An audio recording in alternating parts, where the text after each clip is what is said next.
مسلمانوں کے اس پورے امپائر میں سب سے پہلے خلیفہ ابو بکر رضی اللہ تعالیٰ عنہ بنے، اور یہ بہت ہی ایک عجیب بات تھی کیونکہ ابو بکر رضی اللہ تعالیٰ عنہ کا تعلق قریش کے سب سے کمزور قبیلوں میں سے ایک بنو تائم سے تھا۔ عرب ایک بہت ہی بڑی ٹرائبل سوسائٹی جسے اسٹرانگ قبیلوں کے سردار ہی کنٹرول کرتے تھے، تو ابو بکر رضی اللہ تعالیٰ عنہ اتنے کمزور قبیلے سے پورے عرب کے سردار کیسے بنے؟ تو یہ سب سمجھنے کے لیے we have to go back۔ خلافت سے آلموسٹ 37 سال پہلے مکہ میں رسول اللہ صلی اللہ علیہ وآلہ وسلم کی عمر 25 سال تک پہنچی، تو ان کی شادی حضرت خدیجہ رضی اللہ تعالیٰ عنہ سے ہوئی۔ اب یہاں پر ایک بہت ہی امپورٹنٹ پوائنٹ ہے کہ اس زمانے میں تو لوگوں کی شادیاں بہت ہی کم ایج میں 14، 15 یا 16 سال کی عمر میں ہو جایا کرتی تھی، تو پھر آپ صلی اللہ علیہ وآلہ وسلم کی شادی اتنی لیٹ 25 سال کی عمر میں کیوں ہوئی؟ کیونکہ شادی کے لیے جن چیزوں کو لڑکے میں دیکھا جاتا ہے، فار ایگزامپل اپنا گھر، کاروبار اور یا سپورٹ کے لیے ماں باپ، ان میں سے کوئی چیز بھی آپ صلی اللہ علیہ وآلہ وسلم کے پاس نہیں تھی، بلکہ آپ صلی اللہ علیہ وآلہ وسلم تو بچپن ہی سے اپنے چاچا ابو طالب کے گھر میں رہ رہے تھے۔ لیکن ان سب کے باوجود آخر 25 سال کی عمر میں آپ صلی اللہ علیہ وآلہ وسلم کی شادی حضرت خدیجہ رضی اللہ تعالیٰ عنہ سے ہوئی، جو کہ مکہ کی سب سے رچ وومنز میں سے ایک تھی، جن کا بزنس پورے عرب اور ایون عرب کے باہر شام اور سیریا تک پھیلا ہوا تھا، اور ان کے اسی مال کو دیکھ کر مکہ کے ابو جہل اور باقی بڑے بڑے سرداروں نے ان کے لیے شادی کا پیغام بھیجا، لیکن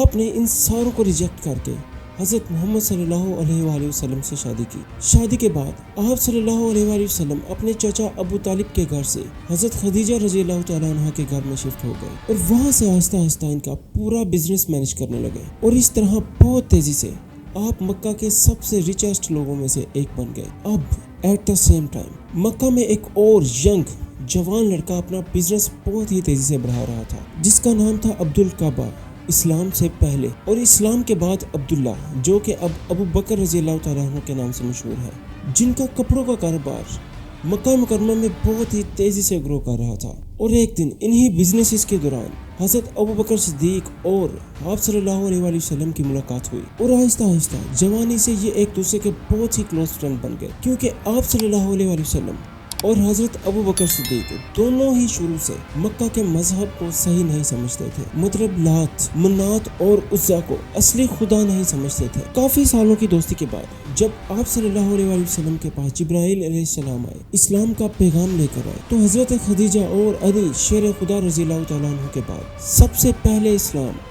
ان کے بیسٹ فرینڈ حضرت ابو بکر صدیق نے قبول کیا، اور اپنے باقی دوستوں کو بھی آپ صلی اللہ علیہ وآلہ وسلم کے پاس اسلام قبول کرنے کے لیے لائے، اور آگے جا کر ان کے یہی دوست اسلام کے سب سے بڑے لیڈرز بنے، جیسے کہ تیسرے خلیفہ عثمان رضی اللہ تعالیٰ عنہ، عبد الرحمن بن عوف، زبیر، طلحہ، ابو عبیدہ اور سعد بن ابی وقاص۔ اسلام کی طرف سب سے پہلے مکہ کے طاقتور نہیں بلکہ مکہ کے سب سے غریب لوگ ہیں، جن میں سے بہت سارے لوگ تو غلام تھے، کیونکہ پہلی بار اسلام نے انہیں یہ سوچ دی تھی کہ وہ کسی انسان کے نہیں بلکہ صرف اور صرف اللہ، اور اسی سوچ کی وجہ سے آہستہ آہستہ عرب کا ٹرائبل نظام خراب ہونے لگا، کیونکہ پہلی بار غلام اپنے آقاؤں کے سامنے کھڑے ہونے لگے۔ ایز آئی سیڈ، عرب ایک بہت ہی سخت اور ٹرائبل سوسائٹی تھی، which means ان غلاموں کو پروٹیکٹ کرنے والا مکہ میں کوئی بھی نہیں تھا، جس کی وجہ سے بہت تیزی سے ان غلاموں پر ان کے آقاؤں نے ظلم کرنا شروع کر دیا، اتنا سخت ظلم کہ مطلب خباب رضی اللہ تعالیٰ عنہ کو گرم کوئلوں پر لٹایا گیا، اور حضرت بلال رضی اللہ تعالیٰ عنہ پر بڑے بڑے پتھر رکھے گئے، عمار بن یاسر کو کوڑوں سے مارا گیا، اور ان کی والدہ سمیہ کو تو شہید کر دیا گیا، کیونکہ مکہ والوں کو تو یہ پتہ تھا کہ ان لوگوں کے ساتھ جو بھی کرنا چاہو کر سکو، کیونکہ ان کو پوچھنے والا کون ہے۔ لیکن اسی ٹائم حضرت ابو بکر صدیق نے ان تمام تر لوگوں کو اپنے بزنس کی طاقت سے بچانا شروع کر دیا۔ تو سب سے پہلے ابو بکر صدیق رضی اللہ تعالیٰ عنہ نے بلال رضی اللہ تعالیٰ عنہ کو ان کے ماسٹر آقا سے اس کی منہ مانگی قیمت پر خریدا اور خرید کر آزاد کر دیا، اور ایون کہ ایک بوڑھی عورت کو اس کے ماسٹر سے خرید کر آزاد کر دیا، اور اسی طرح بہت سارے غلاموں کو خرید کر آزاد کر دیا۔ مکہ کے لوگ اور ایون کہ خود حضرت ابو بکر صدیق کے والد، جو کہ خود ابھی مسلمان نہیں ہوئے تھے، وہ سب اس بات پر حیران تھے کہ کیوں حضرت ابو بکر صدیق ان کمزور لوگوں کو خرید کر آزاد کر رہے ہیں، جو کہ اتنے غریب ہیں کہ اسلام کی طاقت کو بڑھانے کے لیے کوئی بھی رول ادا نہیں کر سکتے۔ مطلب ایک بوڑھی نابینا عورت اسلام کے لیے زیادہ سے زیادہ کیا کر سکتی ہے؟ لیکن پھر بھی حضرت ابو بکر صدیق ان غلاموں کو ڈبل ट्रिपल प्राइसेस पर खरीद कर आजाद करते थे। इस इतने सख्त जुल्म की वजह से इस्लाम के पहले दिनों में मुसलमान अपनी तमाम तर एक्टिविटीज मक्का के दूसरे लोगों से छुप कर किया करते थे, जिसके लिए उन्होंने एक सीक्रेट हेडक्वार्टर भी बनाया था जिसका नाम था दारुल अरकम। और मुसलमानों का ये हेडक्वार्टर भी हजरत अबू बकर सिद्दीक रज़ी अल्लाह तआला अन्हु की फंडिंग से चलता था। इस इतनी टेंस सिचुएशन में जब मक्का वाले मुसलमानों पर बहुत जुल्म कर रहे थे और हर वक्त मुसलमानों का मजाक उड़ाते थे, एक दिन अचानक आप सल्लल्लाहु अलैहि वसल्लम मक्का के सरदारों के पास आए और उन सारों से कहा कि कल मैं एक ही रात में मक्का से बैतुल मक़दस मतलब इसरा वल मेराज का सफर करके आया हूँ। जिस पर अबू जहल ने कहा वेट व्हाट, और आप सल्लल्लाहु अलैहि वसल्लम से कहने लगा कि अगर मैं बाकी सारे लोगों को भी जमा करके ले आऊं तो क्या आप यही बात उन सब के सामने भी कहेंगे? तो आप सल्लल्लाहु अलैहि वसल्लम ने कहा ऑफ कोर्स। जिसके बाद अबू जहल जोर जोर से मक्का के लोगों को बुलाने लगा कि ये बात सुनने के बाद आप सल्लल्लाहु अलैहि वसल्लम की बात